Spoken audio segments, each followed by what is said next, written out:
Of all the parts of our life we want to work well, perhaps the most important is lifestyle.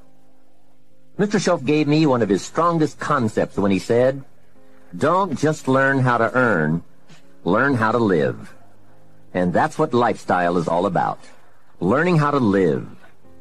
Here's one of the great challenges of life: being happy with what you have while in pursuit of what you want. I have found it a practice well worth exercising with skill. Now consider this. Some people have plenty of beautiful things filling their days, but they get little happiness from them. Some people have money, but they have trouble finding joy in their lives. Imagine a father wads up a $5 bill and throws it at his son, saying, "Here, if you need the darn stuff that bad, take it." Same money, poor style.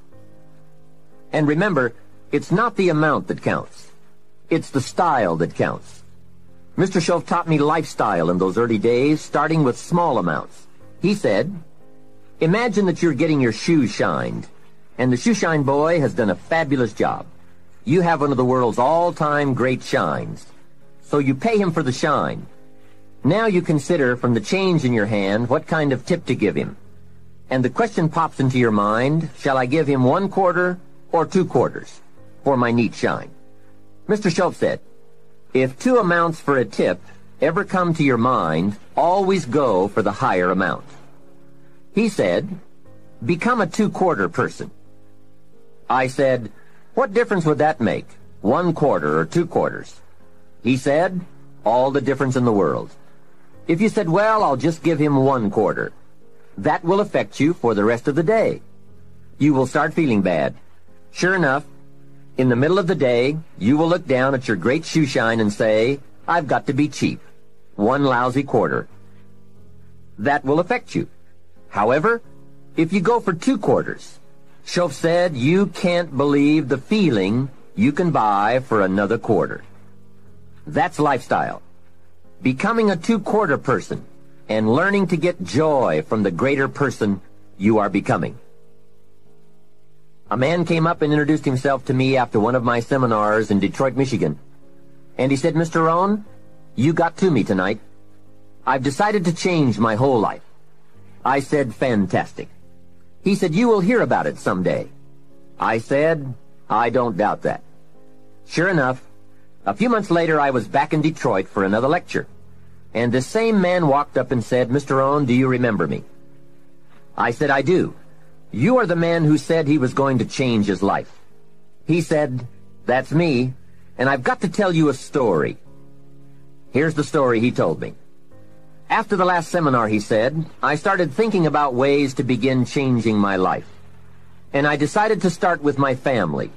I have 2 lovely teenage daughters, the best kids anyone could ask for.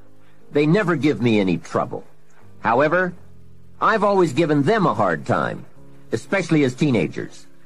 One of the things they dearly love to do is to go to rock and roll concerts, to see their favorite performers. Now, I've always given them a hard time on this subject. They would ask to go, and I would say, no, I don't want you to go. The music is too loud. You'll ruin your hearing. And besides, it's the wrong crowd. I would always give them a hard time. Then they would beg, please, Daddy, we want to go. We don't give you any trouble. We're good girls. Please let us go. Well, after they had begged long enough, I would reluctantly throw them the money and say, okay, if you have to go that bad. So that's where I decided to start to make some changes in my life. Then he said, here's what I did. Not long ago, I saw this advertisement that one of my daughter's favorite performers was coming to town. Guess what I did? I went down to the concert hall and bought the tickets myself. Later that day, when I saw my girls, I handed them this envelope and said, daughters of mine, you may not believe this, but inside this envelope are your tickets to the concert that's coming to town. I knew it was one of their favorites. They could not believe it. Then I told them one more thing. I said, begging days are over.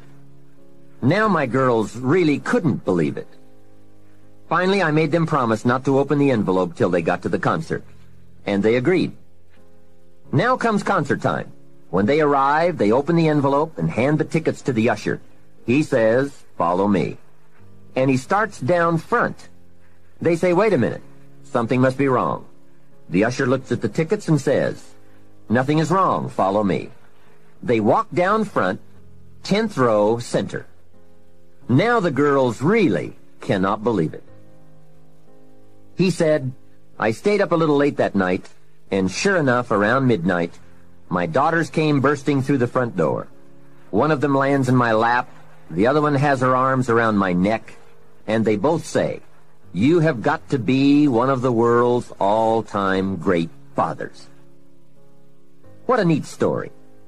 What a great example of how it's possible, with just a change in attitude and a little thought, to live the good life. Same money, different style.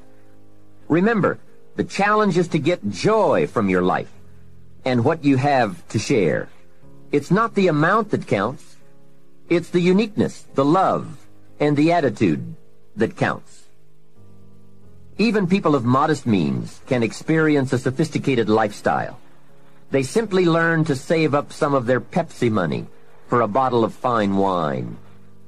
Don't spend all your money a quarter at a time. Save up and buy something of special value, something fine, or something that lasts, or something you are proud of, or a gift of value to give to someone special. Even with modest means, you can save your candy money for a concert. And for a sophisticated person, a few may be better than many. Better a few treasures than a house full of junk. Lifestyle is a matter of awareness, values, education, and disciplined taste. It is an art that brings joy as it's practiced, not just a subject to be studied. It is the deliberate decision to savor and enjoy all the experiences and possibilities of life. Lifestyle means expanding your knowledge and experiences from the influence of books, people, films, and new adventures. So take advantage of everything and everyone with whom you come in contact. You can begin expanding your lifestyle today.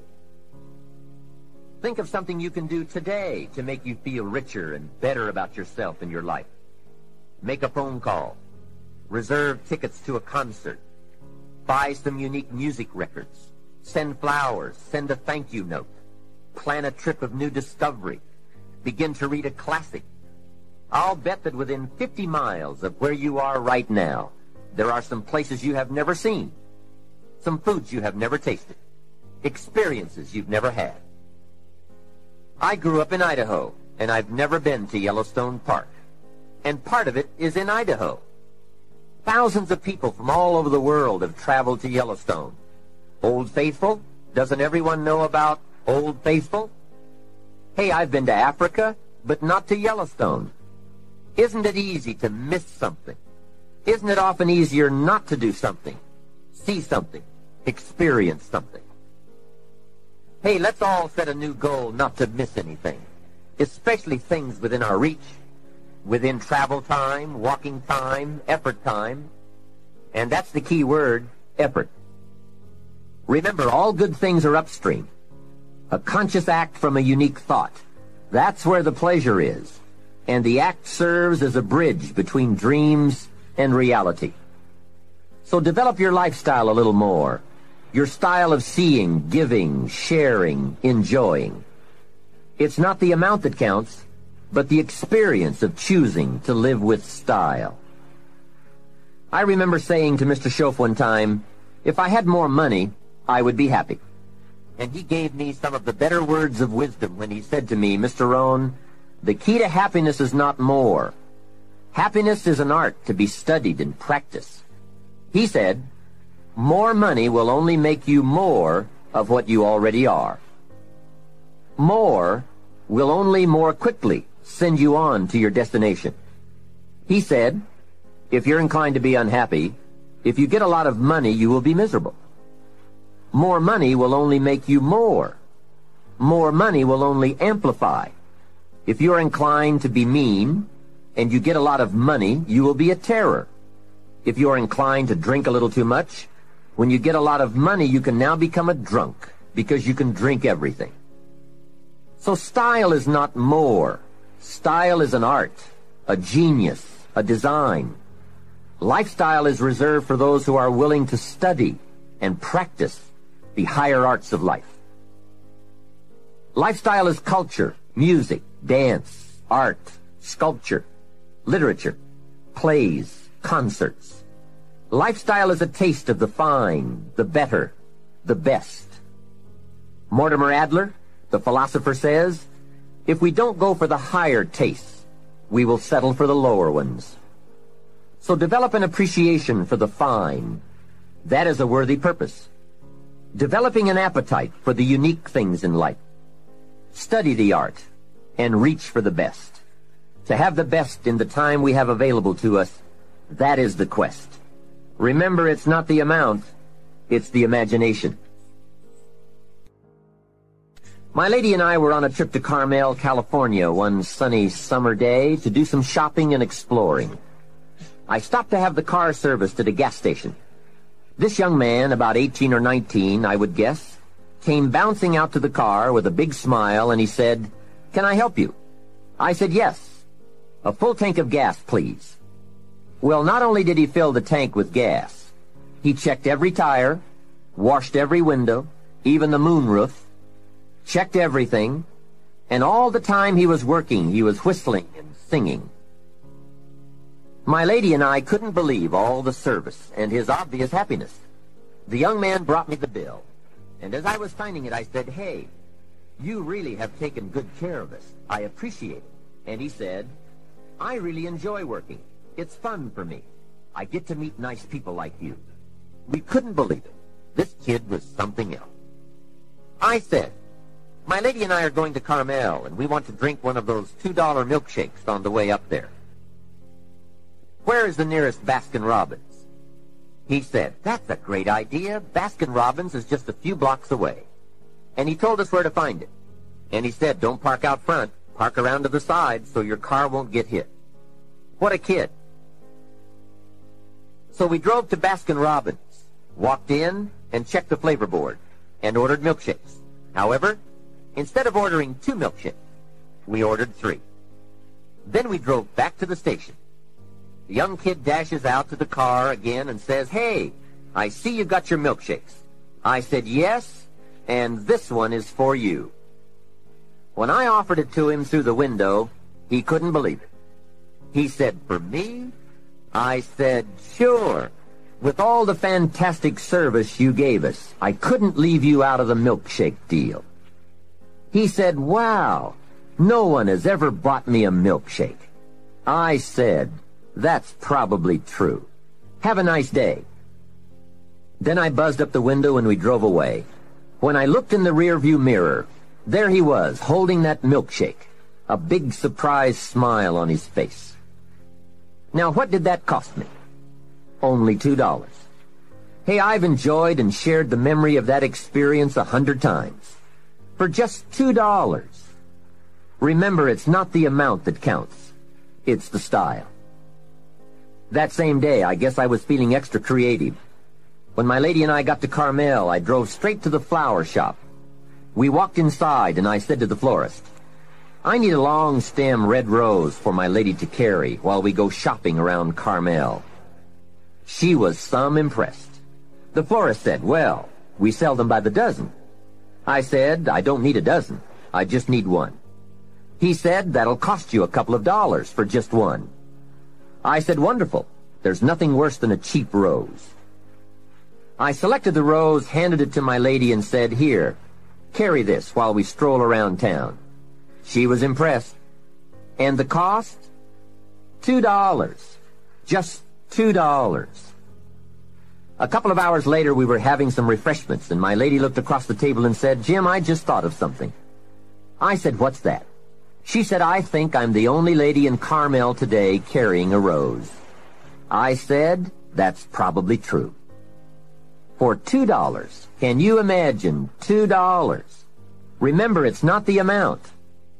Hey, just 2 ideas and a total cost of $4 for unique experiences and sweet memories. Just 2 modest examples of how easy it is to put style in your life. Make sure you don't miss out. Don't miss anything you can enjoy.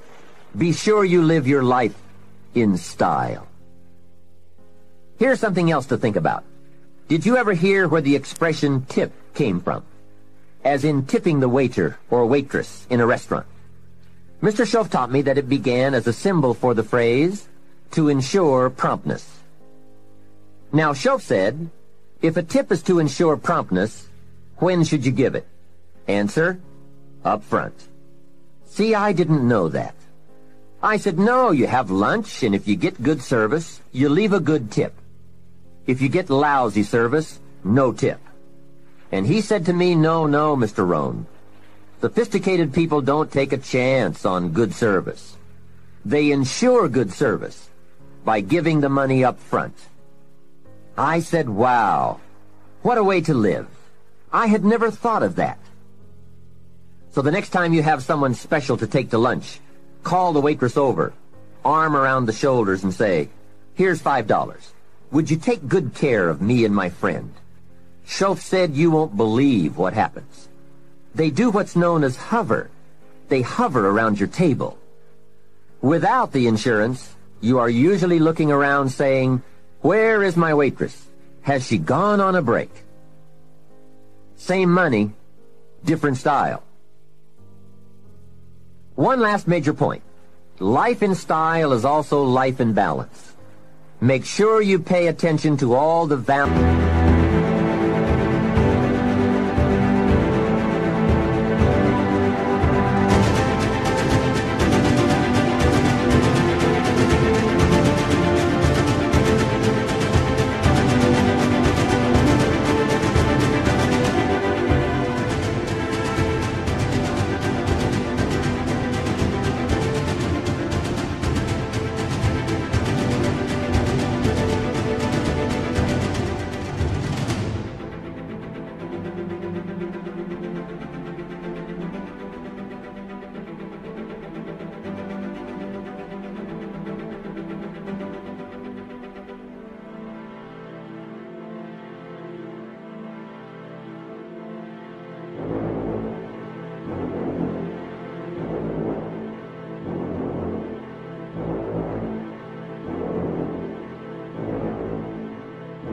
Values and dimensions of your life. One is family. If you have someone you care about, there is no value to match that. One person caring for another is life in the best of style and value. Protect it with a vengeance. If a chair gets in the way, I suggest you destroy the chair. It was wisely said so long ago, but is still true for today. There are many treasures, but the greatest of these is love. Better to live in a tent on the beach and have a love affair than to live in a mansion by yourself. Ask me. I know. Family must be cultivated like an enterprise, like a garden. Time and effort and imagination, creativity and genius must be summoned constantly to keep it flourishing and growing. Next is friendship. A priceless value, friendship. Friends are those incredible people who know all about you and still like you. Friends are those people who are coming in when everyone else is leaving. And, as someone once suggested, be sure to make the kind of friends on your way up who will take you in on your way down. Life is a bit of both up and down, but with true friends, friends who care regardless of your circumstances, the ups are more automatic and the downs less devastating. Traveling around the world, I have made some unique friends. I've also got some strange friends. One of them is a thief. He steals, but you'd love him. He's really a neat guy, but he really does steal. Now, he's not a big thief. He's just a little thief, but he is a thief. Once in a while, someone reminds me, your friend steals. I say, I know. What can I do? I talk to him about it. He's just my thieving friend. I do have one very special friend, though. If I was stuck in a Mexican jail and accused unduly, I would call this friend. Guess why I'd call this friend? He would come and get me. Now that is a friend. Someone who would come and get you. Guess how much you would spend to get me? Right, as much as it would take. Guess how long he would try to get me out? You're right, as long as it would take. That is a friend, someone who would come and get you. Now, I also have some casual friends who would probably say, call me when you get back. I guess we all have some of those friends. But friendship is so vitally important to those in search of the good life. Make sure your friendships get the attention and the effort they deserve. Properly nourished, they will give back to you that priceless treasure of both pleasure and satisfaction called the good life. And remember, the good life is not an amount. The good life is an attitude, an act, an idea, a discovery, a search. The good life comes from lifestyle that is fully developed, regardless of your bank account, so that it provides you with a constant sense of joy in living and fuels the fires of commitment to all of the disciplines and fundamentals that make life worthwhile. What is wealth without character? Industry without art? Quantity without quality? Enterprise without satisfaction? Possessions without joy?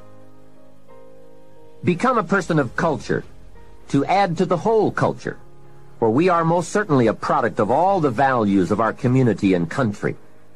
Become that person of unusual substance that brings an added measure of genius to the whole, so that our children and the children of many will be the beneficiaries of the treasure.